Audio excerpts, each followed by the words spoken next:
መጽሐፍ ቅዱስ አሁን መጽሐፍ ቅዱስ የተጻፉት ነገሮች መጽሐፍ ቅዱስ ትክክለኛ መሆኑ ምንድነው ማስረጃችን? መጽሐፍ ቅዱስ ራሱ ትክክል መሆኑ ምንድነው ማስረጃችን? ቅዱሳት ስዕላትን እኛ ልናመልካቸው አንጠቀምባቸው።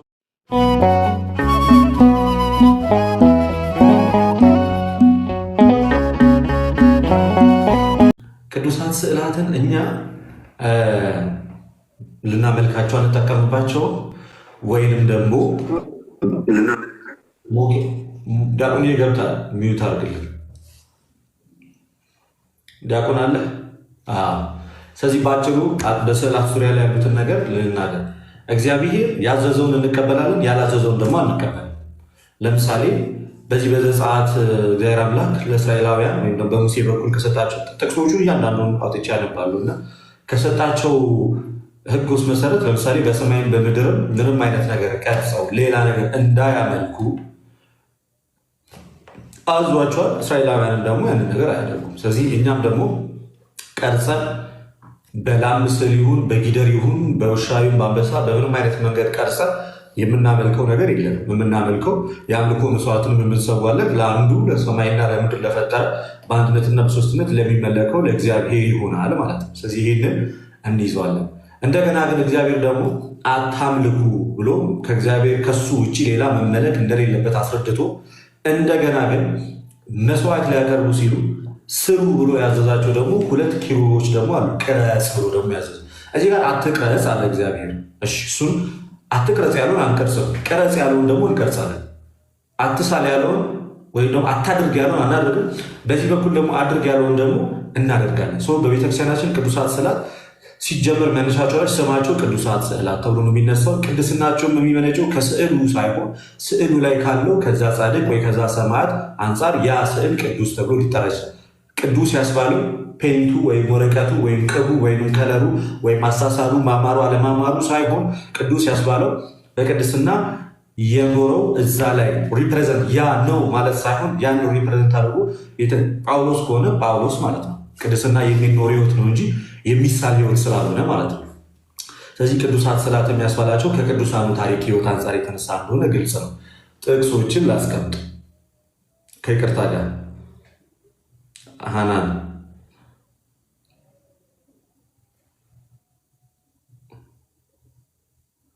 አንዴ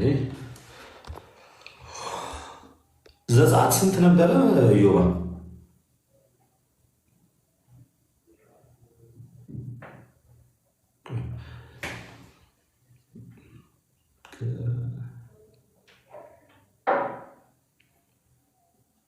እሺ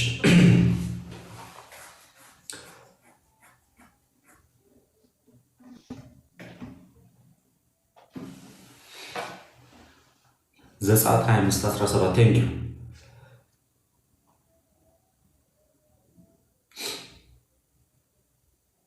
አመሰግናለሁ።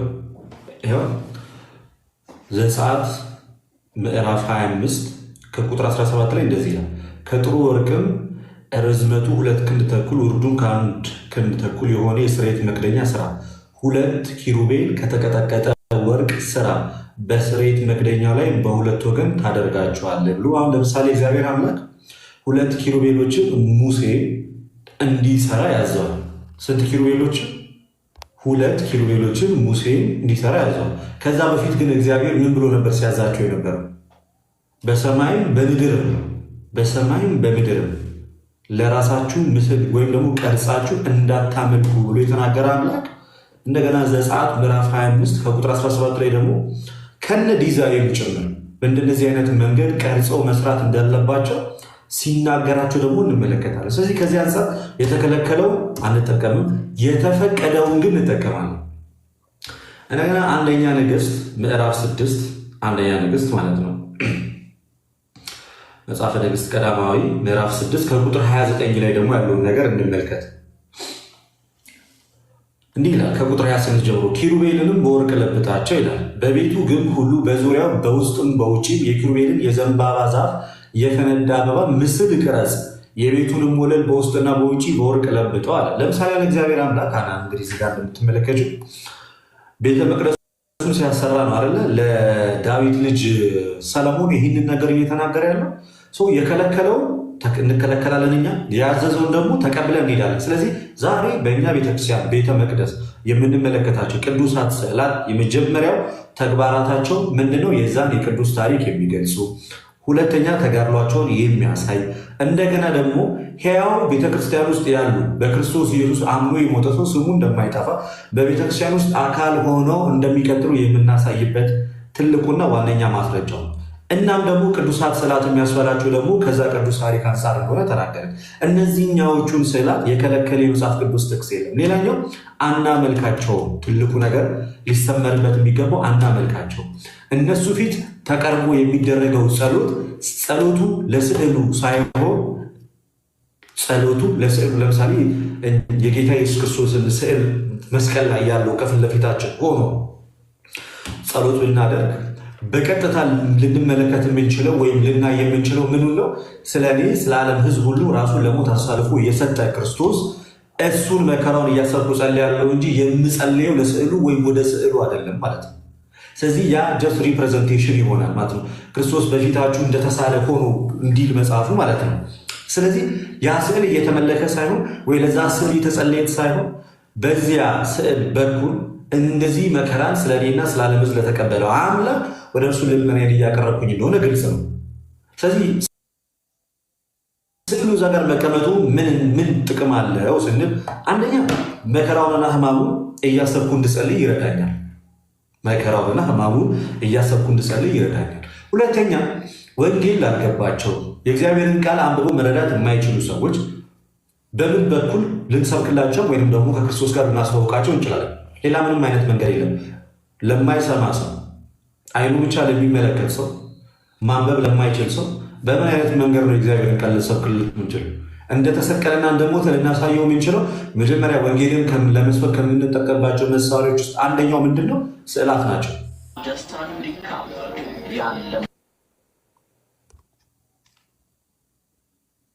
ሰው አንድ ቦታ ክፍት ይሁን፣ እሺ፣ ይቅርታ ሞዴሬተር እኔው ራሴ ያስገባል። ከዚህ በኋላ የምናስገባው የሚወያይ ሰው ነው ፕሊስ፣ እሺ። ለዛ ስዕላትን ከዚህ አንጻር የምንጠቀማቸው መጽሐፍ ቅዱስም የከለከላቸውን እንከለክላለን። አጠረስ አደረገው ያልተከለከሉትን በቤተ መቅደስ ውስጥ ተቀርጸው ተስለው እንዲቀመጡ ያደረጉትን እንቀበላለን። ለአምልኮ ወይም ደግሞ በቀጥታ አምልኮ የምናቀርብላቸው ግን ስዕል ቅዱሳት ስዕላትም የሉ ምንም አይነት ነገር የለ። በቃ ከአንዱ ከአምላክ ውጭ የሚመለክ ሌላ ምንም አይነት ነገር የለም ማለት ነው ባጭሩ። በዚህ ዙሪያ ላይ ያለን ኮንሰፕት ከመጽሐፍ ቅዱስ ጋር ተያይዞ ገድላትና ድርሳናት ናቸው። አዋልድ መጽሐፍት ተብሎ ይታወቃሉ በቤተክርስቲያን። ምን ማለት ነው? የመጽሐፍ ቅዱስ ልጆች እንደማለት ነው። የምንቀበላቸውም ከአባታቸው ከመጽሐፍ ቅዱስ ጋር እስካልተጋጩ ድረስ ነው። እስካልተጋጩ ድረስ ነው የምንቀበላቸው፣ ከመጽሐፍ ቅዱስ ጋር እስካልተጋጩ ድረስ ነው። ስለዚህ አሳሳት መጽሐፍ ናቸው እንደ መጽሐፍ ቅዱስ አይደሉም። ስህተት በቀላሉ ሊገኝባቸው ይችላል። ስህተት ሲገኝባቸው እርማቱን የምትሰጠው ማናት? ቤተክርስቲያን። ስለዚህ ከዚህ አንጻር ትሰጣለች። አሁን አንተ ሊጋጭ የለም ብለክ ነው የምታስበው? እርማቱን ውስጥ ትሰጣለች ቤተክርስቲያን ካገኘች ትሰጣለች። ለምሳሌ እኔ ጋር የታረመ ታምረ ማርያም አለ። ያው እዛ ጋር አስቀምጫዋለሁ። ከዚህ በፊት ቪዲዮ ሰርቼ አሳይቻቸዋለሁ። 16ቱን ህግጋት ለመጠበቅ አንሻ የሚለውን በአንሻ የሚለው ቃል ልክ 16ቱን ህግጋት መጠበቅ አይገባንም በሚል መንገድ ነበረ በቀደሙት ህትመቶች ላይ የነበረ። አሁን ግን ታርሞ የወጣው ታምረ ማርያም ላይ ያ ክፍል ላይ ምንድን ነው የሚለው? እንሻ የእግዚአብሔር ባሪያ መሆንን አንሻ የሚል ፓርት ነበረ። ኖ የእግዚአብሔር አገልጋይ ባሪያ መሆንን እንሻ ተብሎ ታርሞ ወጥቷል። ይህ ምን ያሳያል? በቀላሉ እነዚህ ታምረ ማርያም ላይ የቃላት ስህተቶች፣ የጽሁፍ ስህተቶች፣ ከመጽሐፍ ቅዱስ ጋር የሚጋጩ ሀሳቦች ቢኖሩበት ቤተክርስቲያን ልክ እንደዚህ አርማ ታቀርባለች። ይሄ አንዱ ማሳያ ነው። ሁለቱም ታምረ ማርያሞች እጄ ላይ ያሉ ከዚህ በፊት ቪዲዮ እንደውም ሰርቼ ያሳይቼበታል። ስለዚህ የቤተክርስቲያን መጽሐፍት ናቸው። አገልግሎታቸውም ደግሞ ክርስቲያኖች በሃይማኖት እንዲበረቱ እንዲጸኑ ነው። ከመዳን ትምህርት ጋር ከቤተክርስቲያን ትምህርት ጋር ከመሰረታዊ የክርስትና ትምህርት ጋር በማይጋጭ መንገድ የተቀመጡ መጽሐፍቶች ናቸው ባጭሩ። አንድ ሰው ወደ ቤተክርስቲያን ሲመጣ በእርግጥ ማወቅና መማር የሚኖርበት መሰረታዊ የክርስትና ትምህርትን ይሆናል ማለት ነው። ቅዱሳት ወይም ደግሞ ገድላትን፣ ድርሳናትን፣ ተአምራትን ሰው በሃይማኖቱ ከበረታ ከጸና ዶግማውን፣ እምነቱን፣ ሃይማኖቱን ጠንቅቆ ካወቀ ከተረዳ በኋላ በነዛ መጽሐፍት ደግሞ እየታነጸ ይሄዳል። ስለዚህ እንደ መጽሐፍ ቅዱስ የሆኑ መጽሐፍት ሳይሆኑ ከመጽሐፍ ቅዱስ ጋር የማይጋጩ መጽሐፍት ናቸው። ልክ እንደ መጽሐፍ ቅዱስ አይሳሳቴ ወይም ኢንፋለብል የሆኑ መጽሐፍት አይደሉም። ስህተት ሊገኝባቸው የሚችሉ ፋለብል የሆኑ መጽሐፍቶች ናቸው። እናም ደግሞ በቤተክርስቲያን ውስጥ ያሉ የቅዱሳንን ታሪክ ሕይወት የሚዘግቡ የሚያሳዩ ናቸው። የሃይማኖትን መከራከሪያም አይደሉም። እሺ፣ ከመጽሐፍ ቅዱስ ውጭ የሆኑት እናንተ ጋር ያሉት መጽሐፎች ሁሉ አንተ ምንም ከመጽሐፍ ቅዱስ ጋር አይጋጩም ብለህ ነው የምታስበው? ከመጽሐፍ ቅዱስ ውጭ የሆኑ መጽሐፍት የሚለው ቃል አይመጥናቸውም። በነገራችን ላይ ከመጽሐፍ ቅዱስ ውጭ ከሆነ ቃሉ እንደዛ ለሚነገረው በቤተ ክርስቲያናችሁ ውስጥ ገድላትና ድርሳናት፣ ታምራት እኚህ መጽሐፍቶች አሉ። እኚህ መጽሐፍቶች ከመጽሐፍ ቅዱስ ጋር ይጋጫሉ ውስጥ ይኸውልህ፣ ጽሁፉ ላይማ የመጽሐፍ ቅዱስ እንትን እኔ ልገልጽልህ የፈለኩት ያው መጽሐፍ ቅዱሱ ለብቻ እነሱ ለብቻ አይደሉ እንዴ? ተመለሰልሽ ግን ጥያቄው የቅዱሳት ስዕላቱ ጥያቄ እየሰማሁህ ነው። እኔ ጥያቄን ጠይቄሃለሁ። እየሰማሽኝ ነው። እሱማ ስዕላት ላይ አንስተሽ የነበረው ጥያቄ ግን ተመለሰልሽ? አዎ እሱ ነው ሰምቻለሁ። ግን የምጠይቀው ጥያቄ አለኝ። ግን አሁን አንተ እየታረሙ ነገሮች አሉ ስላልክ ሰምቼሃለሁ። ትሰሚኛለሽ? እንዴት አትሰሚኝም? ገስት እኔ ጋር እስከገባሽ ድረስማ ታዳምጪኛለሽ። ይሄ አባባል ተመለሰልሽ ወይ?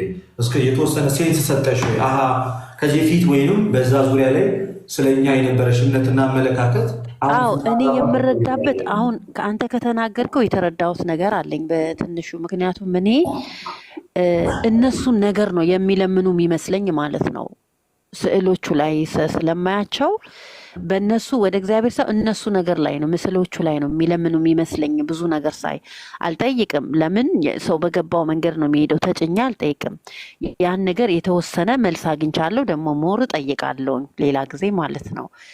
አሁን ግን ቅድም እንዲህ ተአምረ ማርያም ላይ ታረሙ ምናምን ስላልከው መቼ ነው የታረሙ? በቅርብ ነው ወይስ በፊት ነው ወይስ መቼ? በቅርብ ነው። በቅርብ በዚህ ዓመት የታረመ ነገር አለ?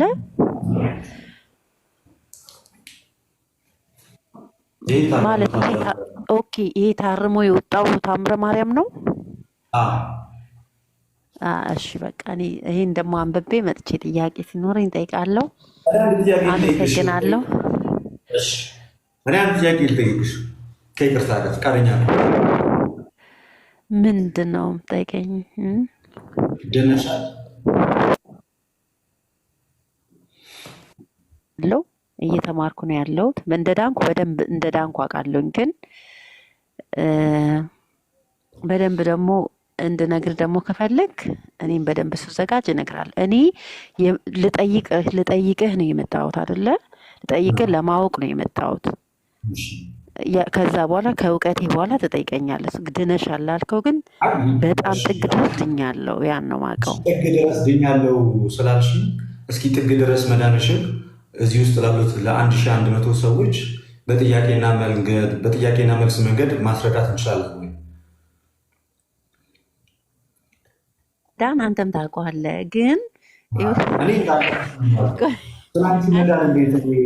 ቆይ አይደለም እሱ እኔ አሁን ጥያቄ ልጠይቅ ነው። እኔ የገባሁት ጥያቄ ልጠይቅ ነው። እናንተ በጣም ጎበዝ። እኔ ተማሪ ነኝ፣ እናንተ አስተማሪዎች ናቸው አይደለም? በዚህ ነው እኔ የምጠይቅ አንድ የምነግራችሁ ነገር ግን ምንም አይነት ዓላማ ይዤ የመጣው አይደለሁም። ሁሉም ወዳጆቼ ናቸው። ማወቅ ስለፈለግኩ ነው የመጣሁት። ከዛ በተረፈ ግን በአንድ ጥያቄ የምለቅህ አይደለሁም። እኔ ፈቃደኛ ኮን በምትገባ ቁጥር ምጠይቅህን እያዘጋጀሁ ይዤ እመጣለሁ። ስለ እኔ መዳን ጉዳይ በእርግጠኝነት ድኛለሁ። አምኜ ድኛለሁ። አለቀ። ሌላ ምንም አይነት ነገር የለም ከኔ እዛ ላይ ትንሽ በእርግጠኝነት ከዳንሽ እኔ ደግሞ ሀናን እህቴ መዳን አለብሽ፣ ከጨለማ ወደ ብርሃን መምጣት አለብሽ ብዬ አምናለሁ። ይሄ እምነቴ እኔ ማለት እኔ ከጨለማ ወደ ብርሃን መጣው በሚገባ እውነት ነው። ጌታ ኢየሱስን ማግኘት አለብሽ፣ የክርስቶስ ቤተክርስቲያን አካል መሆን አለብሽ ብዬ እኔ ደግሞ ወንጌልን አንቺ ለመስበክ ነው። በዛው አረጋግጬ ወንጌልን ስበከኝ፣ እስኪ ስበከኝ ወንጌልን። አቶ አሁን ድኛለሁ ስላልሽው ነገር እንዳልዳንሽ ላሳይሻል። ከይቅርታ ጋር ከፈቀድሽልኝ እንዳልዳንኩኝ ልወቅ፣ ችግር የለም ስበከኝ። በጣም ጥሩ። ግን አንቺ እንዳልዳንሽ ለማወቅ አንቺ ድኝበታለሁ ብለሽ የምታምኝበትን ትምህርት ልትነግሪኝ ይገባል በመጀመሪያ ደረጃ። አይመስልሽም? አንተ እኔን ወደ ትክክለኛው ነው አይደለም ያልከው እንድመጣ እስኪ ስበከኝ። በጣም ጥሩ። እንግዲህ መጽሐፍ ቅዱስ ላይ መዳን በእምነት ብቻ ነው ብሎ እንዳላስተማረ መጽሐፍ ቅዱሱ በራሱ በተደጋጋሚ የተናገራቸው እውነቶች ናቸው። እና ሰዎች እንዴት ይድናሉ የሚለውን ሀሳብ መጽሐፍ ቅዱስ ሲያስቀምጥ ሰዎች ያምናሉ፣ አምኖ ይጠመቃሉ፣ ከዛም ደግሞ የጌታ የኢየሱስ ክርስቶስን ቅዱስ ሥጋውና ክቡር ደሙን ይቀበላሉ። ከዚህ ውጭ መዳን የለም። ከሚስጥራት ውጭ ከቅዱስ ቁርባን እንዲሁም ከቅዱስ ጥምቀት ውጭ የመዳን ምንም አይነት አማራጭም ሆነ መንገድ መጽሐፍ ቅዱስ አላስቀመጠም። እናም በመንፈስ ቅዱስ ይታተማሉ። ስለዚህ ሐናን እህቴ በዚህ በማርቆስ ወንጌል ምዕራፍ 16 ከቁጥር 16 ላይ የእግዚአብሔር ቃል እንደሚናገረው ወደ ዓለም ሂዱ አለ። ቁጥር 15 ላይ ወንጌልን ለፍጥረት ስበኩ አለ። ይኸው ለአንቺ እየነገርንሽ እንዳለ ነው ማለት ነው። ክርስቶስ ኢየሱስ የሕያው የእግዚአብሔር ልጅ በዘላለማዊ ባህሪው በመለኮት ከአብ ጋር አንድ የሆነ በኋላም በሥጋ የተገለጠ ከሁለት ባህሪ አንድ ባህሪ የሆነ ክርስቶስ ኢየሱስ ሰው የሆነው ይህ አምላክ በመስቀል ላይ ሞቶ ሕይወቱን ከሰጠን በኋላ ለሐዋርያት ከማድረጉ በፊት ከነገራቸው እጅግ በጣም ጥልቅ ትምህርት ውስጥ ወንጌልን እንዲሰብኩ ነው። ወንጌል ደግሞ ስለ ልጁ ስለ ኢየሱስ ክርስቶስ ነው። አይ ቲንክ አለሽ ወይንስ ዝም ብዬ ነው የማወራው?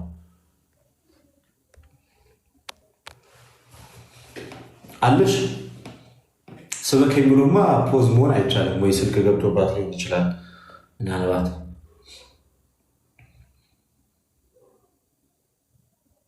አለሽ እየተማርኩ ከእዩባ ጋር እየተደዋወላችሁ ነው ሁለታችሁም። ፖዝ ሆነ በተመሳሳይ ሰዓት ይቅርታ አንዴ ስልክ ገባብኝ፣ ከስተመር መጣብኝ፣ ለዛ ነው። አንዴ ሶሪ፣ በጣም ይቅርታ። የዩም ያንቺ በኩል ሰዓት ፖዝ ሆነ። እየተነጋገራችሁ ነው። አግዛት ማለት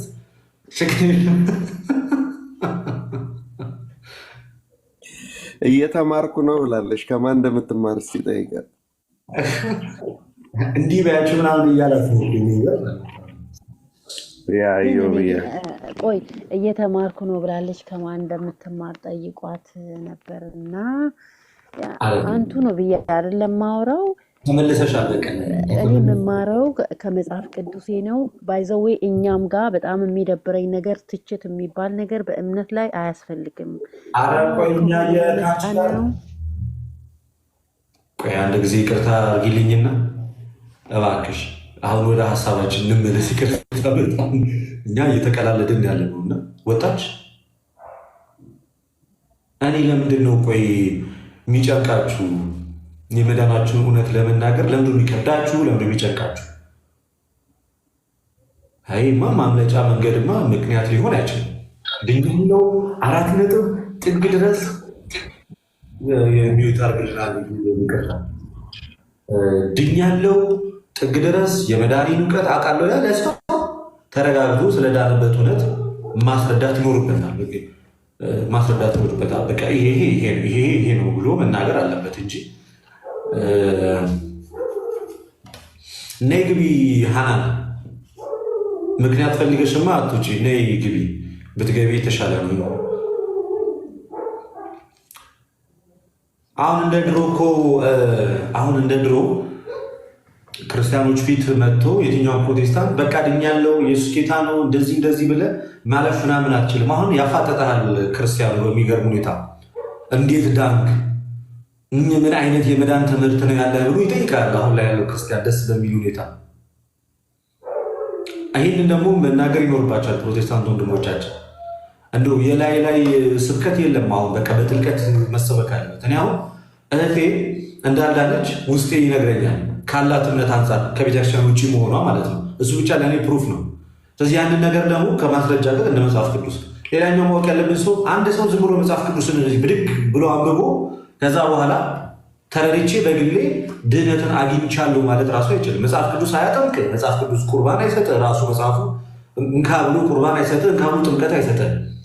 መጽሐፉን ራሱ ስታነበው ያለ አስተማሪ ልታነበውና ልትረዳውም ደግሞ አትችልም።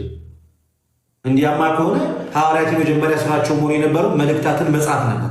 ጽፎ በቃ በተን ብሎ ኢየሩሳሌም መቀመጥ የነበረባቸው። ከዛ ሰው እያነበበ እዛው በቃ እየዳነ ሊሄድ ማለት ነው። እንደዛ ተደረገን በመጽሐፍ ቅዱስ ታሪክ ወይም ደግሞ በክርስትና ዓለም ታሪክ ውስጥ የተደረገው ነገር የሚሆንና ወንጌል ተሰበከ፣ ሰዎች ያምናሉ፣ ይጠመቃሉ።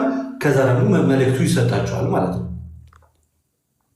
በዚህ አይነት መንገድ ነውና ይሄ ዝም ብሎ ከመሬት ተነስቶ መጽሐፍ ቅዱስን አንብቤ ድኛለሁ ተብሎ ሊነገር አይችልም። ማን አስተማረች? መጽሐፍ ቅዱስ። መጽሐፍ ቅዱስ ዝም ብሎ ተነስቶ ሰዎች እንደዚህ የሚያስተምር መጽሐፍ አይደለም። አስተማሪ ያሸዋል መጽሐፉ ራሱ። ያለ አስተማሪ እንዴትስ ሊያውቁት ይችላሉ? አይችሉም። ያለ አስተማሪ ሊያውቁት አይችሉም። መልእክቱ ለማን ይጻፍ እንዴት ተጻፈ አይቻልም። እና እስኪ ዲያቆን አዮባ ሌሎቻችሁ ሀሳብ ካላችሁ ወደ ሌላኛው ሰው እንቀጥላለን። ናቲ እንኳን ደህና መጣ ወንድማችን። ኮንዝጋያስ ኢዮባ ሁላችሁም መኩይ እንዴት ናችሁ? ከታችም ያላችሁት ሰላም ነው? እንደትሻ እግዚአብሔር ይመስገን። እንዴት ነህ ናቲ? አለው ልልትሻ እድል ከሰጣኝ ጥያቄ አንድ ልጠይቅ። ጠይቅ ትችላለህ። ኦኬ ልልትሻ እንትን መጽሐፍ ቅዱስ አሁን መጽሐፍ ቅዱስ የተጻፉት ነገሮች መጽሐፍ ቅዱስ ትክክለኛ መሆኑ ምንድነው ማስረጃችን?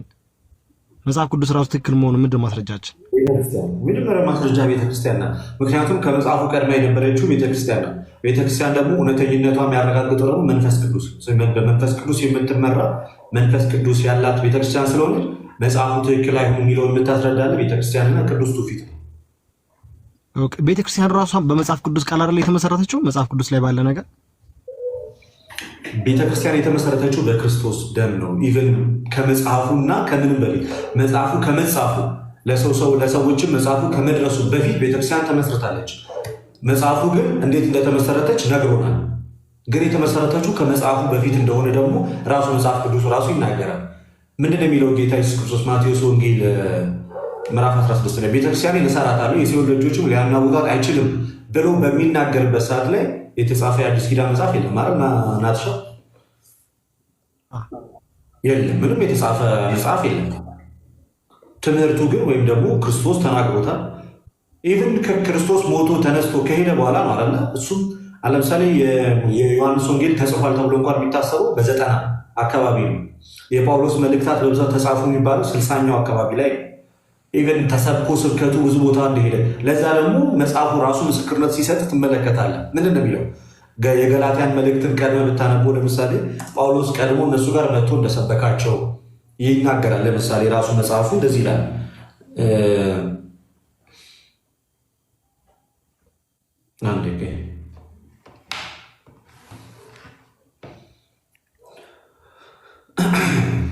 ገላትያን አንስታ ነቦ ለምሳሌ በኢየሱስ ክርስቶስ ከሙታን ባስነሳው በእግዚአብሔር አብ ሐዋርያ የሆነ እንጂ ከሰዎች ወይም በሰው ያልሆነ ጳውሎስ ከኔ ጋር ያሉት ወንድሞች ሁሉ ወደ ገላትያ አብያተ ክርስቲያናት ይላል። ሶናት ይህ መጽሐፍ ከመጽሐፉ በፊት ገላትያ ላይ ቤተክርስቲያን ነበረች ማለት ነው አይደለ? ይናርስ አይደለ? ስለዚህ እየጻፈው ያለው ራሱ ለማን ነው? ገላትያ ላይ ላለችው ቤተክርስቲያን አይደለ? ኦኬ። ከዚህ የተነሳ ከዚህ ጽሁፍ በፊት እኔ አሁን የማወራው ስለ ቴክስቱ ነው። ስለ ቴክስቱ ነው ማወራ፣ ስለ ጽሁፍ ወረቅ ስለተጻፈው ነው እንጂ ቃሉ የእግዚአብሔር ቃልማ አለ። ከብሉይ ኪዳን ጀምሮ እኮ አለ አይደለ? እግዚአብሔር ቃል በነቢያቱ በኩል አለ። ብቻ ተናግሮታል እግዚአብሔር። ከአዳም ጀምሮ ስትመለከት አዳምና እግዚአብሔር ያደረጉት ንግግር ኦሪት ዘፍጥረት ላይ አለ። ስለዚህ ቃሉ ቀድሞም አለ። ግን ወረቅ ሲጻፍ ቀለም አምጥተ ሸራ ወጥረ ቆዳ ወጥረ ስትጽፈው የተጻፈው ግን እኛ መጽሐፍ ቅዱስ የምንለው ቴክስቱን የተጻፈው ነው። መጽሐፍ ቅዱስ ካልን ስለተጻፈ ነገር እያወራን እንደሆነ ግልጽ ነው። መጽሐፍ ቅዱስ ብለን አይኔ እኮ ስላልተጻፈውም የእግዚአብሔር ቃል ነው ማወራው ማለት አትችልም። ፍሮም ዘ ቬሪ ቢግኒንግ ስላልተጻፈውም የእግዚአብሔር ቃል ነው ማወራው ብለን መናገራችን። መጽሐፍ ቅዱስ ካል ስለተጻፈው የእግዚአብሔር ቃል እየተናገረ ስላልተጻፈው የእግዚአብሔር ቃል ነው የምናገረው ቃል እሱ ትውፊት ነው የሚሆነው በቃላችንም ሆነ በመልእክቶቻችን ብሎ እንደተናገረ ጳውሎስ። ስለዚህ የገላትያ ቤተክርስቲያናት ከመጽሐፉ በፊት ወይም ከዚህ መልእክት በፊት ቤተክርስቲያኒቱ አለች። ክርስቲያኖችም እዛ ህብረት ያደርጉ ነበር ማለት ነው። ቀጠላለና ከእግዚአብሔር ከአባታችን ከጌታም ከኢየሱስ ክርስቶስ ጸጋና ሰላም ለእናንተ ይሁን አለ። ክፉ እንደሆነ ከአሁኑ ዓለም ያድነን ዘንድ እንደ አምላካችን እንደ አባታችን ፈቃድ ስለ ኃጢአታችን ራሱን ሰጠ ይልና ቁጥር 8 ላይ ነገር ግን እኛም ቢሆን ወይም ከሰማይ መልአክ ከሰበክንላችሁ ወንጌል የሚለይ ወንጌል ይሰብክላችሁ የተረገመ ይሁን ይላል። ናቲያው በዚህ ንግግር መሰረት ከሰበክንላችሁ ብሎ ሲናገር ጳውሎስ የገላትያ ክርስቲያኖችን ይሄንን መልእክት ከመጻፉ በፊት ወንጌል ሰብኳቸው ነበር አልነበረ? ከሰበክንላችሁ ካለ ሰብኳቸዋል ማለት ነው። ከሰበክንላችሁ። ስለዚህ የሰበከላችሁ ታዲያ በቤተክርስቲያን ውስጥ ነው ማለት ነው አይደል? ኦኬ። ስለዚህ መጽሐፉ ትክክለኛ ለመሆኑ ፕሩፍ የምታደርገው ቤተክርስቲያን ናት። ለምን? ቃሉ ቀድሞ ምን ስላለ እሷ ጋር ትምህርቱ ምን ስላለ። ለምሳሌ አንድ ምሳሌ ልስጥናል። በመጀመሪያው መቶ ክፍለ ዘመን የነበሩ የግኖስቲክ መናፍቃን ነበሩ። ሌላ በጣም ክፉ ሌሎች መናፍቃኖች የጴጥሮስ መልእክት ለምሳሌ ሲዶ ማቴዎስ የተባለ መጽሐፍ ነበረ። የማርያም ወንጌል የሚባል ነበረ። የጴጥሮስ ወንጌል የሚባል በጣም ከአራቱ ወንጌላቶች ብዙ ወንጌላት ነበሩ። በጳውሎስ ስም የተጻፉ መልእክታት ነበሩ።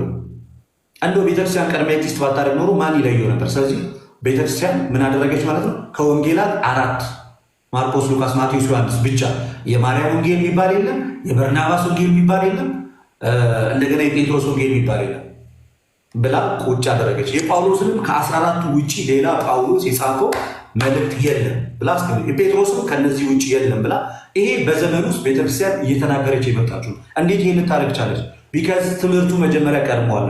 እንደውም አንድ ካነበብኩት መጽሐፍ ላይ የሚላል መሰለኝ ቅዱስ ኢራኔስ አጋይነስ ቴረሲስ የሚለው መጽሐፉ ላይ በትክክል አላስታውሰውም ቦታ በሰዓቱ የነበሩት መናፍቃን ከሚያደርጉት ትልቁ ስህተት ይላል። ትልቁ ስህተት በሐዋርያቱና በሐዋርያቱ ስም መልእክታትን ለቤተክርስቲያን መጻፍ ነበረ። ልክ ከጳውሎስ እንደተጻፈ ልክ ከጴጥሮስ እንደተጻፈ አድርጎ መልእክትን የመላክ ስራ ይሰሩ ነበር። ታዲያ ግን ቤተክርስቲያን አስቀድማ ትምህርቱ ስላላት የሚመጣላትን ሁሉ አትቀበልም።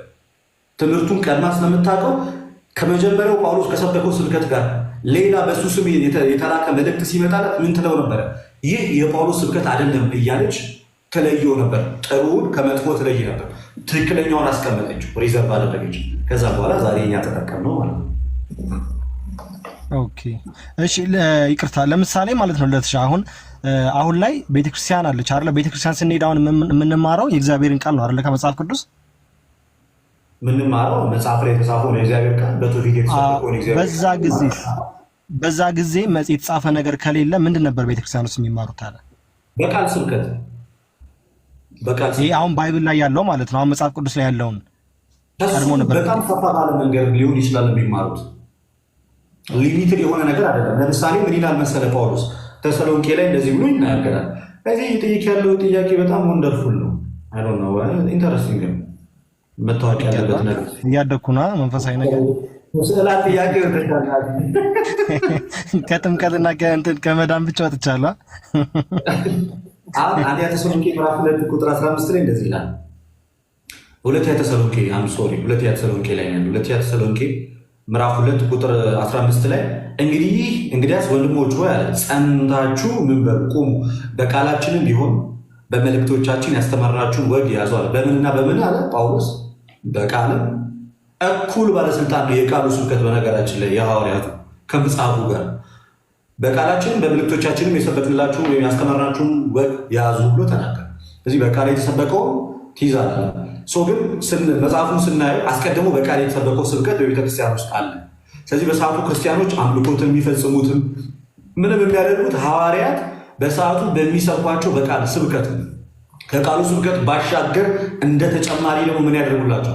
ጳውሎስ መልእክት ሊጽፍ ነበር። ለምሳሌ ናቲ ሐዋርያት ስንት ናቸው? 12 አይደል? ሐዋርያት ስንት ናቸው? 12 አይደል? 12 ለሁሉም ተመሳሳይ ሚሽን የተሰጣቸው አይደል? ናቲ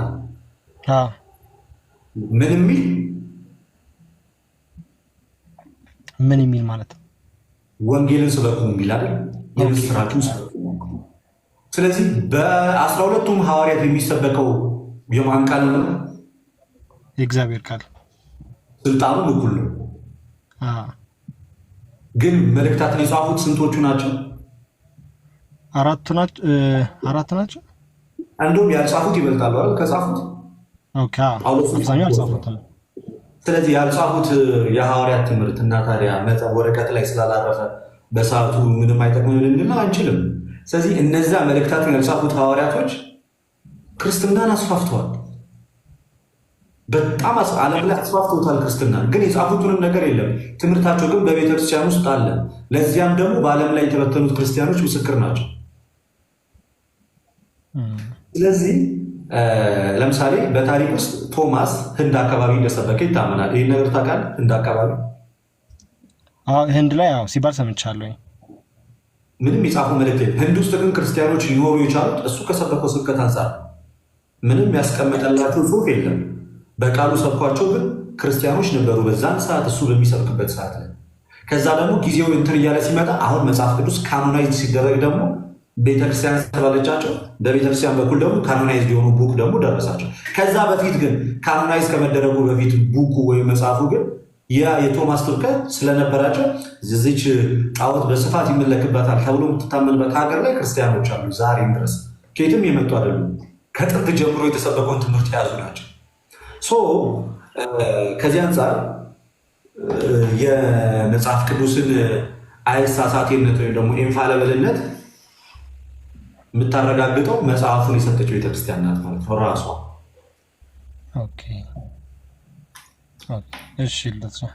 እሺ አመሰግናለሁ። እሺ ልደትሻ፣ እስኪ በሰፊው ደግሞ ሌላ ጊዜ ይጠይቃለሁ። ጥሩ ነው። ትንሽ ሴንስ ሰጠ። የበለጠ ደግሞ ያለበት ቦታ ስለማይመች ነው ብጽፈው ምናምን አሪፍ ነበረ። ሌላ ጊዜ ደግሞ ቴንኪው በጣም። አሁን ግን የሆነ መስመር አስይዘኛል። እሺ ናትሻይ፣ ምንም ችግር የለም።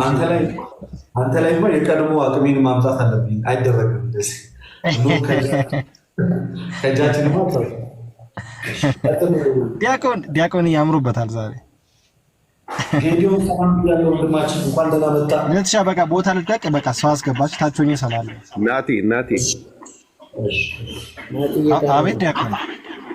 ሳትሄድ በፊት ቅዱስ ጳውሎስ ዕብራውያን 11:32 ላይ ስታነብ ስለ ጌዲዮን፣ ስለ ባርቅ፣ ስለ ሶምሶን፣ ስለ ዮፍታይ፣ ስለ ዳዊት፣ ስለ ሳሙኤል፣ ስለ ነቢያት እንዳልተርክ ጊዜ ያጥረኛል ብሏል አይደል? ለምን ይመስላል እነሱን ያነሳቸው? ወር ደግሞ ኢየሱስ ክርስቶስ የሉቃስ ወንጌል ላይ ምዕራፍ 24 ቁጥር 44 ላይ ስለ እኔ በነቢያት በመዝሙራት እና በመጽሐፍት ሁሉ የተጻፈው ይፈጸማል ብዬ የነገርኳችሁ ቃሌ ይህ ነው ይላል።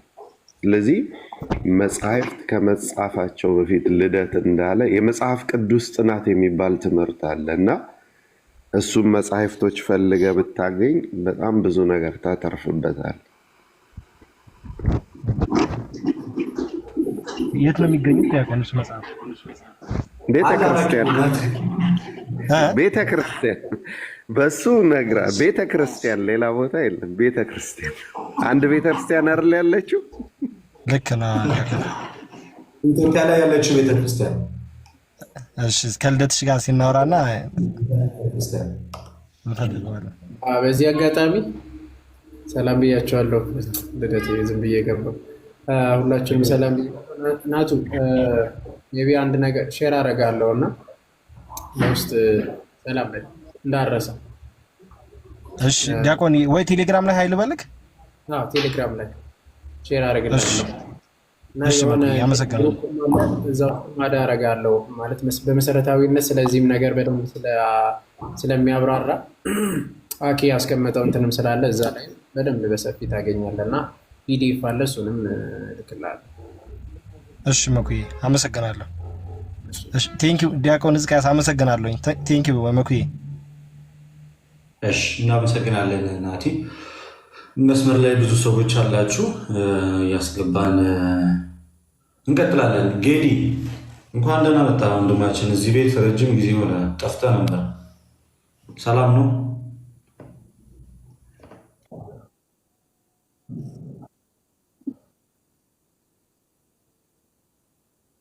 የሚነገርበት ቤት መጥቻለሁ እና ከዚህ በኋላ ቋንቋዬ ወንጌልና ወንጌል ብቻ ነው እና ከዚህ ህብረት ጋር በመቀላቀል በድጋሚ በጣም ደስተኛ ነኝ። አም ሰው ሃፒ። በጣም በጣም በጣም ደስ የሚል ቤት ነው።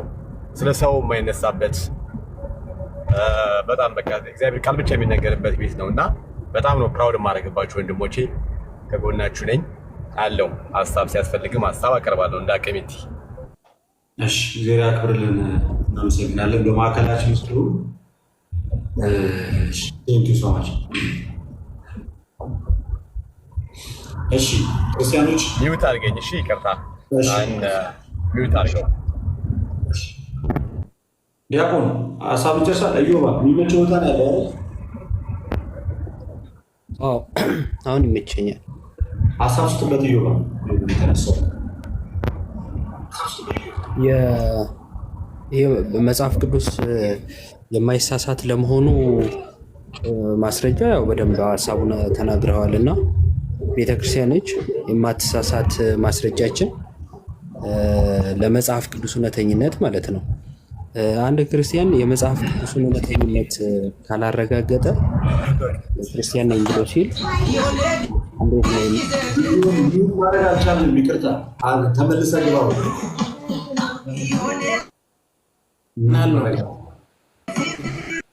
እሱ ነው። ድጋሚ ኢንቫይት አደርጋለሁ። አንድ ቁጥር ጻፍልኝ። ቀጥል ባንተ። እሺ። እና ክርስቲያንን የሚሉ ግን ለመጽሐፍ ቅዱስ እውነተኝነት ማረጋገጫ የሌላቸው ሰዎች አሉ። እንዴት ማለት ነው? ቤተ ክርስቲያን የማትሳሳት የክርስቶስ አካል አለች፣ አያምኗትም። የማትሳሳት መሆኗን አያምኑም። በተለያየ ቦታም ብንሆን እንድናለን ወዘተ ይሉና ግን ደግሞ ለመጽሐፍ ቅዱስ ማስረጃቸው ምንድነው ብለን ስንጠይቅ ራሱን መጽሐፍ ቅዱስ እንጂ ሌላ የሚጠቅሱት ነገር የላቸውም። ይሄ አካሄድ ቤተክርስቲያን ያገለለ እንደመሆኑ መልሳቸው አጥጋቢ አይሆንም። ምክንያቱም ቅድም ያልካቸው የኖስቲኮች መናፍቃኖች መጽሐፍትም ነበሩ ስለ ራሳቸው የሚናገሩ። ኢቭን የቁርአኑን ማንሳት ይቻላል፣ ስለ ራሱ ይናገራል። ሌሎች መጽሐፍቶች አሉ ስለ ራሳቸው የሚናገሩ። ለራስ መናገር ብቻውን ማስረጃ መሆን አይችልም ማለት ነው። ይችላል ከተባለ ግን እነኛን የመቀበል ግዴታ ሊኖርብን ነው። መጽሐፍ ቅዱስ የማይሳሳት ለመሆኑ አስቀድመን በተለይ የአዲስ ኪዳን መጽሐፍት ከመጻፋቸው በፊት የነበረችን ቤተክርስቲያን መቀበል ግድ ይለናል። እሷን ከተቀበልን ሌሎቹ በቤተክርስቲያን ውስጥ ያሉ እንደመሆናቸው መጠን አንቸገርም ማለት ነው ለመረዳት። ቅድም ሀና ጠይቃ ተመልሶላታል በእርግጥና እኔ ላነሳው የምፈልገው ሀሳብ ምንድን ነው? ታምረ ማርያም ይሄ የተስተካከለው ነው ብለህ ካሳያት በኋላ በቃ ይሄን አንብቤ ደግሞ ጥያቄ ይዤ እመጣለሁ ስትል ሰማሁና ገረመኝ። ለምንድን ነው ድነሻል ወይ የሚለው ጥያቄ ስትጠየቅ እኔ እኮ ተማሪ ነኝ አለች። ከታምረ ማርያም ነው የምትማሪው? ሀኒቾ በጣም መቀርባትና ደስ የምትል የመወዳት እህት ነች፣ ከፕሮቴስታንት ነች እና እናወራ ነበር ምናምንና ታምረ ማርያምን አሁን ይሄኛውንም ጭምር አንቤ ደግሞ ጥያቄ ይዤ እመጣለሁ ነው የምትለው እና ለመረዳት ሳይሆን ለመጠየቅ ነው የሚያነቡት ማለት ነው። እንደዛ ከሆነ መጽሐፍ ቅዱስንም ለመጠየቅ የምናነበው ከሆነ ህይወት አይሆነንም። ምክንያቱም እኛ የምንፈልገው ምንድነው? ሁሌ ጥያቄ ነው። የሆነ ጥያቄ መሆን የሚችል ነገር ነው የምናዘጋጀው ማለት ነው ከጽሁፉ ላይ። ስለዚህ ህይወት እንዲሆነን ካላነበብ ነው ለመረዳት ለመኖር ካላነበብ ነው መግባባታችን ይጎላል ማለት ነው። እና ልክ እንዲሁ ታምረ ማርያምን ስታነቢ ለመጠየቅ ከሆነ አንዱም አይገባሽም፣ አንዱንም ልትረጂው አትችም። ይሄ ለእኛም ጭምር ለሁሉም ነው። ለመጠየቅ የምናነበው የትኛውም ነገር ለጥያቄ እንጂ ለህይወት አይሆነ ነው። መጽሐፍ ቅዱስን ለመረዳት አንብበን ጥያቄ ቢፈጠርብን የማንበብ ዓላማችን መረዳት ስለሆነ ጥያቄው ሲመለስልን ህይወት ይሆነናል። ለጥያቄያችን መልስ እናገኝ። ለመጠየቅ ከሆነ ያነበብነው ግን መልስ ብናገኝ ራሱ አንቀበለውም፣ ልናምነው አንችልም። አይ እንዲህ ቢሆን እንደዛ ቢሆን እያልን እናሸጋሽገዋለን፣ ዞር እናደርገዋለን መልሱን ማለት ነው። ስለዚህ እዚህ ውስጥ ያላችሁ ፕሮቴስታንት ወንድሞቻችን አስቀድሞ እምነታችሁን እወቁ። ድናችኋል ስትባሉ እንኳን ደፈር ብላችሁ መናገር ማትችሉ ሰዎች ሆናችሁ እንዴት ታምረ ማርያም ላይ ወይ ሌሎች መጽሐፍቶች ላይ ጥያቄ ያለን ምርምር አለን አጥንተናል ወዘተ ማለት አይከብድም ወይ? ይሄ እኔ ጥያቄ ነውና ኦርቶዶክሳውያን ለእኛም ትምህርት ነው። የእነሱ እንዲህ መሆን ለእኛም ደግሞ ትምህርት ነው። ምን ማለት ነው? ሃይማኖታችንን፣ ዶግማችንን፣ የመድኃኒት ትምህርታችንን እያንዳንዱን በደንብ ጠንቅቀን ማወቅ አለብን። ከዛን የሌሎቹን አንቀበልም ስንል የራሳችንን አውቀን ነው ማለት ነው።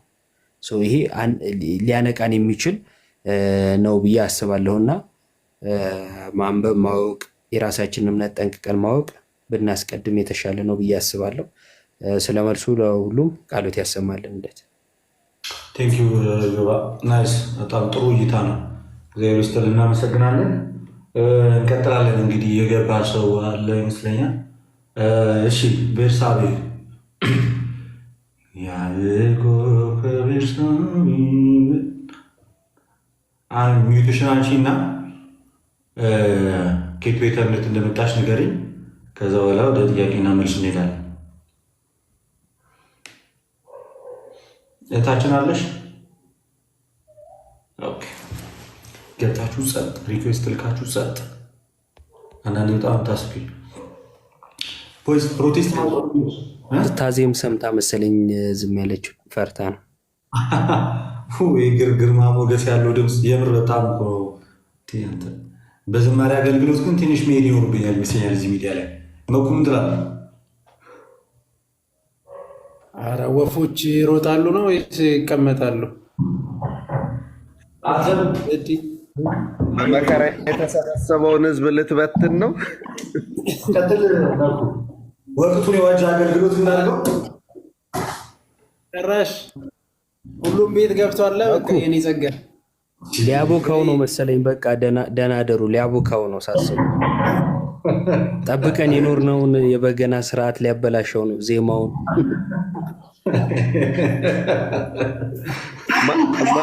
እዮባ ማን ነበር በቀደም ምታው ያለው በገናውን? ባለፈውማ የለውም ነበር። የሆነ ሰው መኩ እያስተማረ ምኑን ልምታው አለ። ስለዚህ ልደት በገና ምን ይደረጋል ንገረን። ኧረ በስመ አብ ዲያቆን የምሬን ነው። በሬ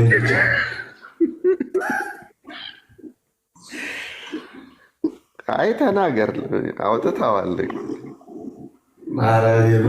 እንደሚደረግ ኮመንት እያነበበ ነው። ኮመንት እያነበበ ነው። ምን እንደሚደረግ ሳታውቅ ነው የተሸከምከው ወንድማችን።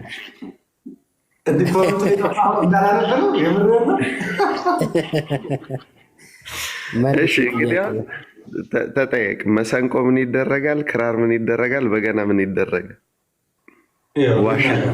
መሰንቆ በገና ይደረጋል። አንብበ መሰንቆ የዋሽንቱን ሊሆን ይናገራል። የዋሽንቱን ታውቀዋለህ? እርግጠኛ ነኝ።